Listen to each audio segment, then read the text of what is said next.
All right, guys. So for episode 1 of this season 3 word association, we are going to choose the word dynasty. And this is going to be associated with sports. So if you're not a sports fan, spoiler alert, it's sports related. If you are a sports fan, spoiler alert, it's sports related.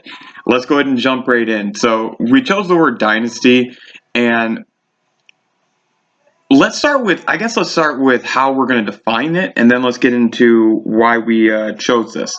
So when I think about dynasties, I'm going to try and keep it to like the 80s and 90s, maybe even the 90s and up. But when I think about dynasties in team sports, we'll come back to that in a bit. I think about the San Antonio Spurs, the New England Patriots, the New York Yankees of the 90s and 2000s, the Bulls of the 90s, the Lakers of the early 2000s. These are all teams that shared a few of the same traits. And you can even throw in the Detroit Red Wings, the Pittsburgh Penguins, San Francisco Giants. There's a lot of teams you could throw into this. But here's the traits that I believe define a team-based dynasty. First off, you have to have won multiple championships. The Patriots and the Spurs are a little bit more of an extended time frame, but the point stands with them. You need to have won more than one title. I'm not going to count making a championship and then winning another one. So if you only won a single title, excuse me, or if you made it to multiple championship matches and lost, I'm not counting that. So like the Utah Jazz of the 90s and the Buffalo Bills of the 90s, there's a lot of teams that fall in that category where I'm just not going to count them for this. The next trait, I guess we would call it, is you have to have some of the same players involved in those wins. So if you're turning over a new roster almost every season and you have no real face that's a player of your franchise or organization, I'm going to discount you from this. So really, this is for college sports. So your Nick Saban or your Coach K, sorry guys, you're out. Like I said to begin with, we're only going to do team sports, so no tennis, no golf. And for the sake of clarity, it looks like this is just going to be about professional teams. And in that time frame, I'm actually going to keep it from the 90s to present. Basketball and football, I don't believe, were as balanced in the 80s as they are now, or even close to as competitive. And the game's changed a lot. So even going with the 90s for those two sports specifically, I think is a bit much because of how much the sport has changed, but that's the parameters I'm going with. The reason I lay this out is because people have just a content with being angry towards dynasties. Everybody wants a dynasty, but nobody actually wants a dynasty. We've heard that saying a bunch. Even when they have a team that is a dynasty, you will have those fans who get tired of their team not really having any competition or not having any drama, I guess is another way to put it. And I agree with that completely. I think you need to have some sort of drama and some sort of competition, some sort of hill that you need to climb. But on that same token, if you're a team that is not the dynasty, that is the hill that you need to climb.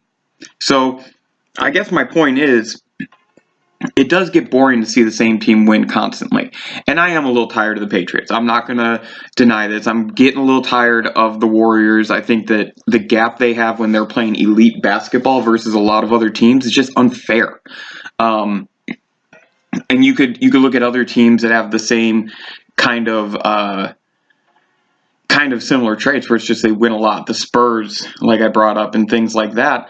And I have a few theories as to why people don't like them. The first one is these are teams that basically do the boring stuff right. They may have a little bit of excitement and razzle-dazzle, but they do the boring stuff night in and night out. Think about the Spurs and the Patriots. They generally don't beat themselves.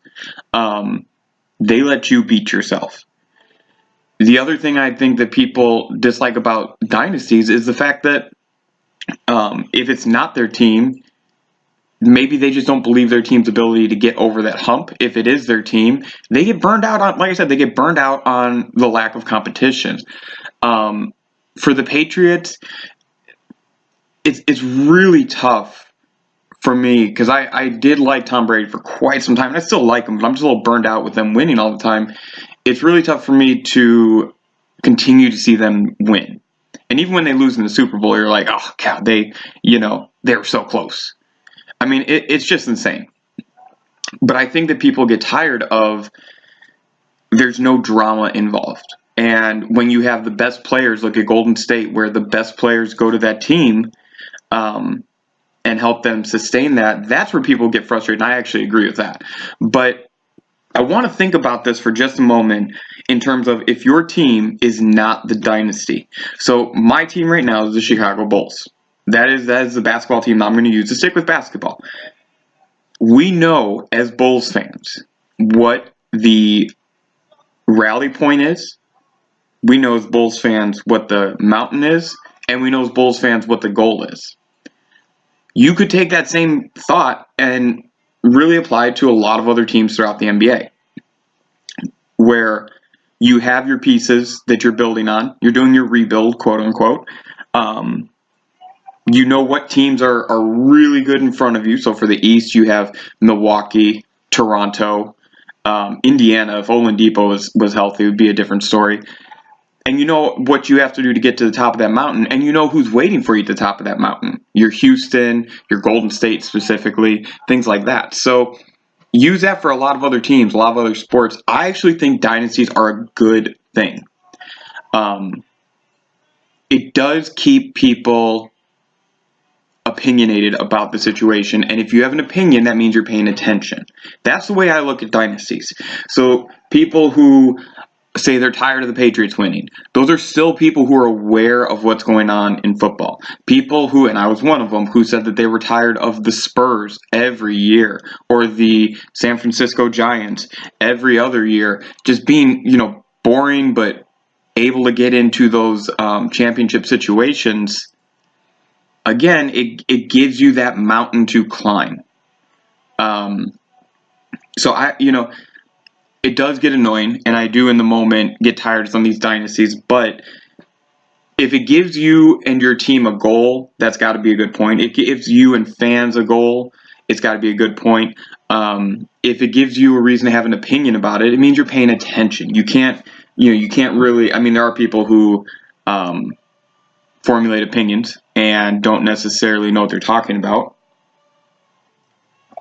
And you could even say the same thing about me sometimes, but I stand by it. I think dynasties are a good thing. I think that we as fans need to respect it. The last point I want to make about dynasties, based on the parameters that I've set for what I believe is a dynasty, those teams that I mentioned, the Yankees, the San Francisco Giants, the Pittsburgh Penguins, the New England Patriots, the San Antonio Spurs, the one thing that we all have to realize about these teams, and even with the Golden State Warriors, I need to throw them in there, and the Lakers, and every team that I've mentioned on here that could be a dynasty, those Bulls teams, they all have something similar. They had all-timers on those teams. Those all-timers, the Jordans, Duncans, Brady, Sidney Crosby, Baumgartner, anyone from the Yankees you want to take, let's just say Jeter just for the sake of it. Those all-timers performed at great levels. We saw greatness. I was never a Peyton Manning fan, but I knew when Peyton Manning was playing at his peak, I was watching greatness. That is something that we have to understand, because greatness comes and goes quickly. It really does. We've been blessed in a time where some of the greats, like think about LeBron James, and I didn't count him because he's been on multiple different teams during his 8 or 9 year run going to the finals. But think about LeBron James. You can't hate on this dude. He is greatness. So I think that's really important to consider in any dynasty, is that we are observing greatness. And if you have those individuals who've been there for a while, we're watching them perform greatness.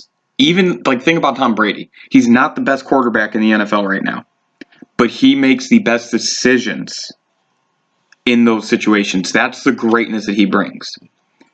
Food for thought, something that I think we should all be aware of when we talk about dynasties. So I hope you guys enjoyed this episode 1 of season 3, the podcast series, Word Association.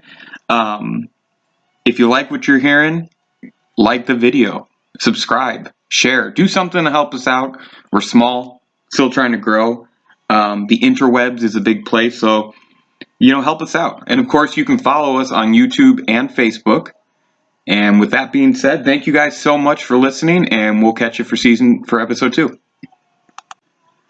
What's going on, guys? This is Tony with Urban Girl Scout Media, living the dream as always, and we are coming to you today with season 3 of our podcast series. And for this season, we are doing word association. Let's go ahead and jump right in.